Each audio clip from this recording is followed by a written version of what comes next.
Hello कौन? विमल भाई।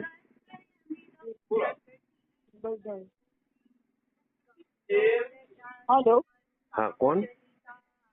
દિવ્યા. હા વિમલભાઈ વાત કરું છું ગૌરસ્તેશ્વરમાં. હા હા હા હા હા બોલો. મળી ગયું તું? હા હા એ મળી ગયેલું. હવે તો અડધું ઉપર થઈ ગયું. ઓકે. હા હા હા બરોબર રીતે મળી ગયેલું. હવે નવી આવેલી છે તો હવે જોઉં થોડુંક મારું પેમેન્ટ આવે એટલે પછી પાછું બીજી વખત નું કેવું તમને. ઓકે. કેટલા પૈસાનું આપો છો? હમણાં તો બધાને જ એટલે પતવા આવ્યું કારણ કે 18 ને બીજી શું વચ્ચે 3-4 જતી રહી ને એટલે હમણાં 17 જેવી છે. 17-18 જેવી હમણાં નવી આવેલી છે આજે 3. ઓકે. એટલે એનામાં બી ચાલુ કરવાનું છે એટલે. ઓકે. એટલે શું બાકડા હતા ને એકદમ એટલે થોડુંક ફાયદો એમ તો થયો પણ એમ કે થોડોક એનામાં કેટલો થયો નહીં એમ જો મેં એક પર મને એટલે એમ ગયા વખતે જેટલું વધારે રિઝલ્ટ મળેલું ને એનામાં આ વખતે એટલે આપનો વાંક નથી. કદાચ અમારા પશુ થોડાક બાકડા છે ને એના લીધે નહીં આવ્યું હશે દૂધ એવું હોઈ શકે. ઓકે. હા એમ તો સારું હતું. બરાબર. કેટલો ફરક પડ્યો આમ એવરેજ દૂધમાં સવાર સાંજમાં?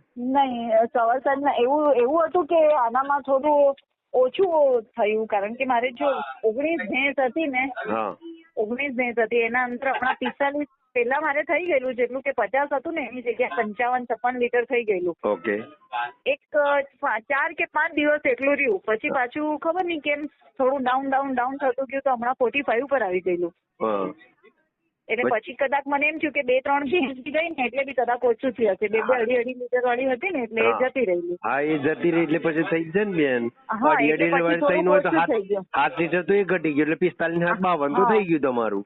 હા એટલે ઓછું થઈ ગયેલું એમ. એટલે એમ મેં કેવું ને એટલે કે તમારું પેલું જે આવ્યું પીવડા માટે ગૌ પશુ રસ એનામાં કઈ વાંધો નથી. કે ભેંસ થોડી બાકડી હતી ને એટલે પછી એટલે મેં એને સ્ટોપ કરાવી દીધું 2 દિવસ. ઓકે. એમ બી બાકડામાં પછી એ જવાની હોય ને આપણે અહીંયા આપી દઈએ ને ત્યાં જઈને દૂધ વધે તેનો શું મતલબ. એટલે હવે નવી આવેલી છે ને હવે એટલે કાલથી ચાલુ કરવાનું છે પાછું એનામાં. ઓકે ઓકે ઓકે એવું છે કઈ હશે એટલે હું તમને જાણ કરીશ ને. Okay okay. હા.